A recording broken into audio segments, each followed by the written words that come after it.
বছরের কমিউনিস্ট হারমা আর 15 বছরের তৃণমূলী গুন্ডা, এদের জব্দ করার জন্য এই আইনের খুব প্রয়োজন ছিল। পার্টি নির্দেশ দিয়েছে, বিধানসভায় আমরা আইন পাস। মানুষের গলা টিপে দেওয়ার জন্যই তো এইরকম, তা না হলে এরকম কেন হবে? গুন্ডা দমন আইনটা কেন আনছে? এটা তো রাওলাট আইন আর মিশা আইনের কম্প্যাক্ট লোক।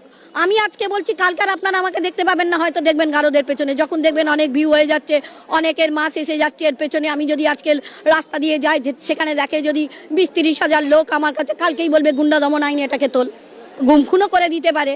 তখন হয়তো আমার নামে দেখবেন পড়ে যাবে একটা কোনো অ্যালিগেশন দিয়ে, বলে দেবে পুলিশের রিভলভার ছিনিয়ে নিচ্ছিল তাই একে এনকাউন্টার করে দেওয়া হলো। মানুষের কোনো প্রাণের দাম নেই, নৈতিকতার দাম নেই, কিচ্ছুর দাম নেই। দেখুন, যারা আজ বিজেপি, তারা কিন্তু এই মের 4 তারিখের আগে অবধি ছিল কি তৃণমূল কংগ্রেস। তা ওই তো মানে যেখানে লাভ বেশি সেখানে যাবে। আজকে দেখছেন ভালো তৃণমূল, ঋত তৃণমূল, পয়সা নেয়া তৃণমূল, ওয়াশিং মেশিনে ঢুকে তারা স্বচ্ছ বিজেপি বা স্বচ্ছ তৃণমূল হয়ে যাচ্ছে। তাই ওয়াশিং মেশিনে না ঢুকলে স্বচ্ছ তৃণমূল হবো কি করে? সেই স্বচ্ছ ভালো মানুষ হবার জন্যে তাই মমতা ব্যানার্জির ওপর এইরকম আঘাত এনেছে। তারপরেও যদি সরকার পক্ষের টনক না নড়ে, এর থেকে কি বলার থাকবে?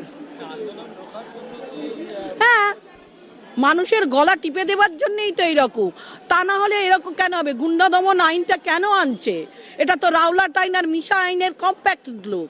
আমি আজকে বলছি, কালকার আপনারা আমাকে দেখতে পাবেন না, হয়তো দেখবেন গারোদের পেছনে, যখন দেখবেন অনেক ভিউ হয়ে যাচ্ছে, অনেকের মাস এসে যাচ্ছে এর পেছনে। আমি যদি আজকে রাস্তা দিয়ে যাই, সেখানে দেখে যদি 20-30 হাজার লোক আমার কাছে, কালকেই বলবে গুন্ডা দমন আইন এটাকে তুলে হয়তো গুমখুনও করে দিতে পারে। তখন হয়তো আমার নামে দেখবেন পড়ে যাবে একটা কোনো অ্যালিগেশন দিয়ে, বলে দেবে পুলিশের রিভলভার ছিনিয়ে নিচ্ছিল তাই একে এনকাউন্টার